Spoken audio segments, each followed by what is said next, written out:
PDIP dinilai mencela-mencela, PDIP dinilai inkonsisten, PDIP dinilai cuci tangan terkait dengan kenaikan pajak yang semula 11% kemudian menjadi 12% yang belakangan ini menjadi ramai.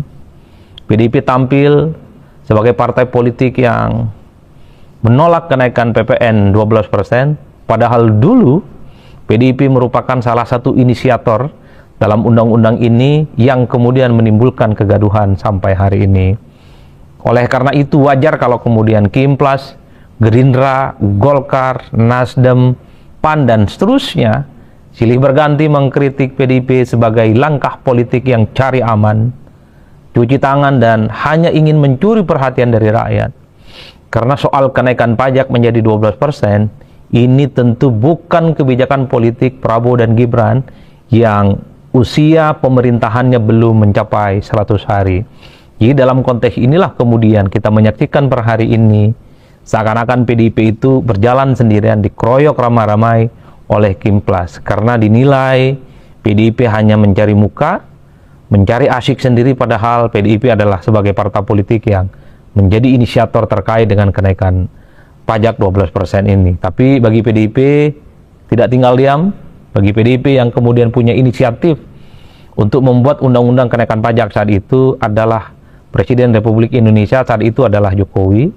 Ini sebenarnya PDIP ingin berkelit, ingin membantah bahwa sebagai presiden saat itu, Jokowi yang saat ini berada di barisan kekuasaan politiknya, Prabowo Subianto dan Gibran adalah orang yang mesti disalahkan dan orang yang pertama kali mestinya harus dipersoalkan terkait dengan kenaikan PPN ini. Jadi PDIP ini berkelit gitu, membantah bahwa bukan PDIP tapi inisiatifnya oleh Jokowi. Tapi terlepas dari apapun ya, dari segala kontroversi yang ada, kalau mau jujur, dua hal, kenaikan pajak 12% ini menimbulkan begitu banyak protes karena dinilai akan merugikan secara ekonomi, akan berdampak pada hal-hal sektor ekonomi yang lain. Sudah banyak ahli-ahli ekonomi, sudah banyak ahli-ahli yang menyampaikan kekhawatirannya. Ini akan berdampak misalnya pada sektor pertanian, ini akan berdampak pada sektor soal ekspor dan seterusnya. Oleh karena itu, secara substansi memang ini masih butuh kajian yang cukup mendalam apakah PPN yang akan diberlakukan tahun depan di bulan Januari akan terus dilakukan atau perlu dipending, perlu evaluasi atau butuh pengkajian-pengkajian yang jauh lebih komprehensif. Tapi yang kedua, saya justru tertarik bicara tentang dalam konteks politik. Oke, kita akui hari ini kita punya undang-undang yang terkait dengan kenaikan pajak 12%, itu tidak bisa dibantah dan itu sudah disetujui sejak 2021 yang lalu. Saat itu PDIP menjadi partai penguasa, saat itu memang PDIP dan Jokowi masih satu dalam barisan politik. Tapi sudahlah, kita tentu tidak akan terus berpolemik siapa yang membuat peraturan ini. Yang penting adalah apakah para elit di negara ini menganggap kenaikan pajak 20%, menganggap kenaikan pajak 12% maksud saya, ini layak untuk diimplementasikan ataupun tidak. Kalau dianggap tidak layak, tentu ini harus stop. Kalau dianggap tidak layak, tentu ini harus diberhentikan. Karena ini akan menimbulkan efek yang berkepanjangan. Kecuali para elit, para penguasa, terutama Kimplas, menganggap kenaikan 12% ini sangat layak dan penting untuk menyelamatkan ekonomi. Tentu tak perlu lagi bergaduh dan berhuru-hara mencari biang kerok soal siapa sebenarnya yang punya inisiatif untuk menggolkan undang-undang kenaikan pajak ini. Karena kalau secara substansi Kimplas, kubu pemerintah, mayoritas DPR yang pro pemerintah hari ini itu tidak setuju dengan kenaikan PPN, saya kira dalam hitungan hari dan hitungan detik PPN ini bisa dibatalkan, PPN ini bisa ditunda, PPN ini tidak bisa diberlakukan tahun depan. Sudah banyak contoh di negara ini, undang-undang itu dikebut dalam waktu yang sesingkat-singkatnya. Masih lekat dalam ingatan kita terkait dengan Undang-Undang Cipta Kerja, sebulan, 2 bulan ketok palu, tanpa melibatkan partisipasi rakyat, tanpa melihat bagaimana begitu banyak kelompok-kelompok pihak masyarakat yang kritis protes terkait dengan Undang-Undang Cipta Kerja. DPR dan pemerintah tutup mata, ketok palu. Revisi Undang-Undang KPK, juga publik melihat sekalipun begitu banyak protes dan resistensi, tetap saja revisi Undang-Undang KPK itu dijalankan. Termasuk misalnya ketika beberapa waktu yang lalu sebelum pilkada serentak, kita tahu ada undang-undang pilkada yang sedang direvisi. Dalam 7 jam semua DPR bersepakat, ada hal-hal yang kemudian diubah. Sekalipun itu batal diparipurnakan. Tapi secara politik, kalau memang DPR dan pemerintah berkehendak menganggap kenaikan PPN yang 12% ini banyak mudaratnya, banyak negatifnya, mestinya undang-undang ini sangat gampang untuk bisa dibatalkan. Saat ini kenaikan PPN itu ada di tangan Kimplas. Saat ini kekuasaan politik itu ada di tangan Kabinet Merah Putih. Apakah mau dilanjutkan atau tidak? Oleh karena itu, kalau memang ini kontroversial, tidak penting untuk bangsa dan negara, besok tinggal ketok palu, besok tinggal paripurna, besok tinggal revisi. PPN yang 12% pastinya bisa diturunkan, pastinya bisa dibatalkan. Di negara ini, kalau sudah DPR dan pemerintah itu bersekutu, DPR dan pemerintah itu sudah seiman, apapun itu bisa waktu dekat akan selesai semua proses-proses politiknya. Apalagi kita tahu sampai hari ini, nyaris tak ada satupun partai politik yang mau jadi oposisi di zamannya Prabowo Subianto. Bahkan PDIP sekalipun dalam banyak hal menyatakan siap bekerja sama, siap berkongsi dengan koalisinya Merah Putih. Ini yang saya kira bagi saya tak lagi menjadi relevan siapa yang kemudian membuat peraturan terkait dengan kenaikan PPN. Yang paling penting adalah kalau betul undang-undang ini banyak mudaratnya, harus dibatalkan. DPR, Kimplas yang menguasai kekuasaan politik hampir 80% dalam waktu sesingkat. Ya, halo teman-teman, selamat datang lagi di channel ini. Salam inspirasi, salam NKRI harga mati. Ya, baru saja kita mendengarkan penyampaian dari Bung Adi Praitno terkait PPN ya di angka 12% yang akan dimulai di tahun 2025 di bulan Januari. Tetapi memang PPN 12% ini tentu menimbulkan pro dan kontra seperti yang sudah dijelaskan tadi. Namun pada akhirnya kalau kita melihat beberapa minggu lalu setelah hal itu digaungkan, nampaknya PDIP menolak keras kenaikan PPN sebesar 12%, dan dari fraksi-fraksi PDIP yang ada di kursi DPR itu menolak kenaikan dan meminta agar Pak Prabowo Subianto sebagai Presiden Republik Indonesia mempertimbangkan hal itu agar tidak dijadikan. Nah, tetapi memang kalau kita melihat bahwa kenaikan pajak dan seterusnya tentu harus benar-benar teliti dalam mengambil langkah dan sikap ini.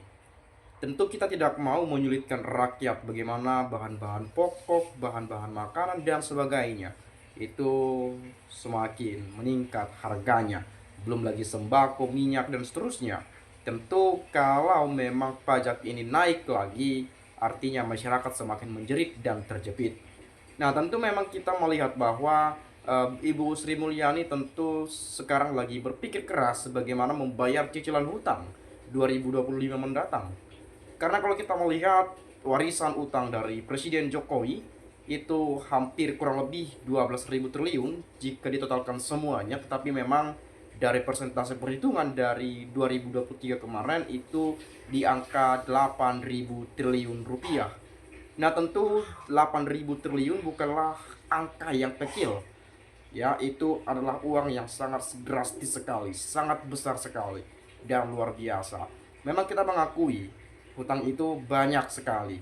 Dan kemudian kalau kita melihat pembangunan infrastruktur secara masif yang dilakukan oleh Presiden Jokowi di era atau di masa kepemimpinannya selama 10 tahun menjabat sebagai presiden, secara masif pembangunan infrastruktur dan lain seterusnya itu sangat masif sekali kita melihatnya. Tetapi kendati demikian, kalau kita melihat memang pembangunan jalan tol sekian ribu kilometer dan seterusnya, memang itu mempermudah akses, mempercepat kita untuk menuju suatu daerah ke daerah yang lain melalui tol, meskipun bayar juga gitu ya. Tetapi kemudian kalau kita melihat, kalau membangun tol, membangun ini, membangun seperti ini dan seperti itu, tetapi kalau berhutang ke luar negeri itu bukanlah suatu prestasi menurut sebagian orang. Tetapi kalau kita melihat penyampaian-penyampaian demi penyampaian yang saya dengarkan bahwa itu adalah merupakan langkah awal bagaimana pembangunan infrastruktur jalan-jalan kedepannya itu akan berguna untuk meningkatkan pertumbuhan ekonomi. Tanpa jalan artinya kita tidak ada akses untuk meningkatkan pertumbuhan ekonomi di daerah tersebut. Kalau ada jalan, dibangun pabrik, sudah ada transportasi yang masuk dan seterusnya, itu akan mempermudah, akan mempercepat pertumbuhan hingga perkembangan ekonomi di suatu daerah tersebut. Itu ada sebagian orang yang menyebutkan. Tetapi pada faktanya hari ini kita melihat memang banyak sekali terbantu, tetapi tidak semua gitu ya.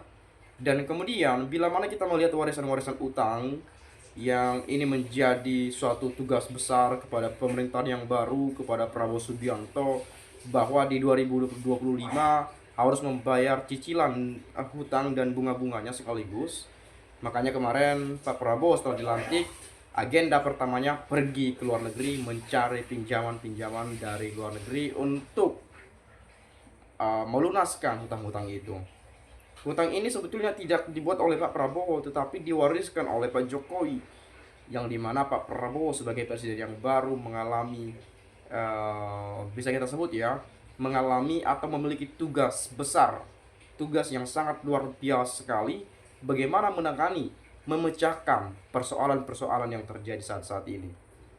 Tetapi kalau kita melihat bahwa untuk keuangan negara, kenapa tidak disahkan terlebih dahulu undang-undang perampasan aset tersebut? Ketika sudah disahkan, diketuk palu dan seterusnya, ketika para koruptor yang ketahuan korupsi dan seterusnya, asetnya bisa disita, itu bisa dimasukkan ke uang negara, tentunya akan membantu untuk membayar cicilan hutang misalnya, atau untuk rakyat contohnya. Dan itu kita tunggu bagaimana undang-undang RUU perampasan aset itu, ya, rancangan undang-undang perampasan aset disahkan oleh dewan-dewan perwakilan rakyat kita yang ada di kursi DPR sana. Karena ini sudah sejak lama, tetapi sampai sekarang belum ada realita yang kita lihat, dan fakta hari ini kita menyaksikan RUU perampasan aset tersebut juga belum disahkan sampai detik ini. Ya, tetapi kalau saya melihat di sini beberapa penyampaian dari teman-teman kita berdasarkan komentar pemikiran yang lugas dan tegas, saya melihat dari Firman Hidayah, tentu saya akan bacakan. Ini akan menjadi diskusi kepada kita bersama, teman-teman dan Bapak Ibu Anda sekalian. Silakan nanti boleh menyampaikan pikiran di komentar pada pada video ini. Bagaimana pikiran Anda nanti akan berguna kepada teman-teman kita agar bisa kita saling bertukar pikiran, bertukar pendapat mengenai hal-hal yang terjadi saat-saat ini. Saya mulai dari Firman Hidayah. Beliau menyampaikan, masalah kecil nggak usah dibesarkan, karena semua keputusan ada di tangan pemerintah. Kalau pemerintah nggak setuju, tinggal ketok aja, gitu aja, repot sih. Nah, ini bukan masalah kecil atau tidaknya, tetapi bagaimana kita menyelesaikan masalah besar ketika kita mengabaikan persoalan-persoalan yang kecil. Bagaimana kita mampu mengatasi permasalahan besar ketika kita berani mengabaikan masalah atau perkara yang kecil. Ini menurut saya kurang setuju, saya nggak setuju gitu ya, kurang setuju. Karena memang semua keputusan ada di tangan pemerintah. Yes, keputusan ada di tangan pemerintah, tetapi kalau kita berpikir secara nalar dan logika, ketika kita melihat ada suatu kejanggalan, ada nih bersifat merugikan rakyat, mencekik rakyat dan sebagainya, ya kita harus berhak untuk memberikan pendapat, mengkritik bagaimana kebijakan itu agar tidak diwujudkan karena bersifat merugikan rakyat itu sendiri. Kalau misalnya seperti itu. Nah, kemudian kalau kita melihat, jadi bagi yang nyinyir PDIP, setelah PDIP menyetujui PPN 12%, ini harus dibedakan teman-teman. PPN dalam huruf kecil dan besar itu berbeda gitu ya. PPN huruf kecilnya berbeda, huruf besarnya juga berbeda. Jadi kita nggak bisa samakan ya. Tetapi ini membahas PPN yang huruf besarnya ya. Itu untuk saya melihat dari Dasko menyebutkan hanya berlaku untuk orang-orang yang memiliki barang-barang mewah. Tapi untuk rakyat yang memang berguna kepada rakyat itu tidak dikenakan pajak yang saya lihat. Tetapi mungkin untuk realitanya akan kita akan kita lihat untuk di kemudian hari. Oke, jadi bagi yang nyinyir PDIP setelah PDIP menyetujui PPN 12% itu, silakan carilah partai lain yang membela hak-hak rakyat. Saya jamin tidak akan ada partai yang membela hak rakyat selain PDIP. Catat omongan saya. Kita melihat bahwa PDIP memang dikenal sepanjang sejarah adalah partai wong cilik. Ya, mereka bersama rakyat kecil sejak zaman rejim otoriter Soeharto sampai saat ini sejarah mengenang dan mengingat itu. Dan pada saat ini kalau kita melihat bahwa memang PDIP berada pada oposisi yang mengkawal pemerintahan ini, tidak bergabung dengan pemerintahan ini, ya memilih jalan untuk menjadi oposisi. Ya meskipun memang kalau kita melihat bahwa PDIP partai besar dan sesungguhnya kita juga membutuhkan partai, minimal satu partai yang menjadi oposisi karena semua telah diborong masuk koalisi Indonesia Maju gitu ya. Jadi harus ada penyeimbang antara penguasa dan non penguasa, kurang lebih seperti itu ya. Oke. Kemudian biarpun PDIP dibilang mencela-mencela, tetapi bagi yang cinta Bu Mega dengan partainya akan tetap menjunjung tinggi setiap keputusan PDIP. Masalahnya, walaupun PDIP berjuang mati-matian demi rakyat, banyak juga yang nyinyir. Seakan-akan PDIP tidak ada harganya di mata rakyat yang nyinyir. Jadi lebih baik dukung saja setiap keputusan pemerintah. Kita nggak boleh mendukung setiap keputusan dan kebijakan pemerintah, teman-teman. Kita support, it's okay. Tetapi kalau kita melihat adanya sesuatu hal yang tidak memungkinkan itu harus dilakukan, ya kita berhak untuk menantang. Karena kita rakyat gitu loh. Kita masyarakat Indonesia. Ya. Jangan asal kebijakan ini, kebijakan itu. Inilah sebetulnya kesalahan juga dalam berpikir gitu ya. Sama halnya seperti yang kejadian di Pilpres. Ya itu kan sudah keputusan pemerintah. Ya udah biarkan aja gitu. Pada saat Gibran mencalonkan usianya belum cukup, merubah aturan di Mahkamah Konstitusi dan lain sebagainya. Pak Jokowi sebagai presiden yang memihak pada anaknya, yang jelas itu sudah melanggar aturan dan undang-undang. Tetapi jangan karena kita berpikir ya udah itu keputusan pemerintah, jadi kita diam aja gitu. Kasihan teman-teman, sangat disayangkan sekali perjuangan-perjuangan Bapak Ibu kita yang mungkin aktivis-aktivis segala macamnya yang memperjuangkan demokrasi, reformasi kita pada saat ini. Alangkah kecewanya mereka ketika mereka melihat kita menyanyiakan perjuangan itu. Jadi kita harus tetap utuhkan demokrasi, kita akan tetap jaga peradaban demokrasi. Ya meskipun terkait politik ini kita sebetulnya orang awam gitu ya, nggak terlalu pintar-pintar, nggak terlalu jeli-jeli banget, tetapi setidaknya kita melek terkait politik, kita bisa mengetahui apa sebetulnya kebijakan pemerintah, apakah itu baik untuk rakyat, apakah itu untuk kepentingan rakyat, apakah itu hal-hal yang memang diinginkan rakyat atau bersifat seperti apa.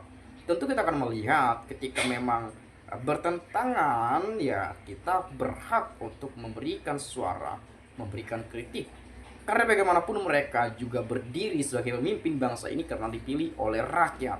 Makanya dari rakyat, oleh rakyat, dan untuk rakyat. Jadi kalau ada kebijakan pemerintah yang bersifat merugikan rakyat, ya udah kita bisa mengkritik juga. Terlepas itu didengarkan atau tidak, ya itu terserah mereka. Tapi harusnya didengarkan sih gitu ya. Oke. Pajak 12% untuk membayar hutang ya. Bu Sri Mulyani sekarang memang sudah agak lumayan pusing bagaimana ini gitu ya. Apa-apa nanti bakal dipajakin nih gitu kurang lebihnya ya. Karena hutang kita luar biasa sekali meningkat. Sama seperti pembangunan IKN itu kan disodorkan berapa persen itu dari dana APBN kita, yang kata Pak Jokowi banyak investor yang berinvestasi di pembangunan IKN 100 triliun 200 segala macamnya. Tetapi kalau kita melihat fakta hari ini, realitanya satupun investor itu nggak ada. Kalau ada nggak mungkin disodorkan dana dari APBN kita gitu kan. Logika berpikirnya seperti itu saja. Ya mungkin teman-teman sudah lebih paham ya, nanti boleh silakan sampaikan pendapat Anda juga. Itu saja, terima kasih, salam inspirasi, salam NKRI, harga mati.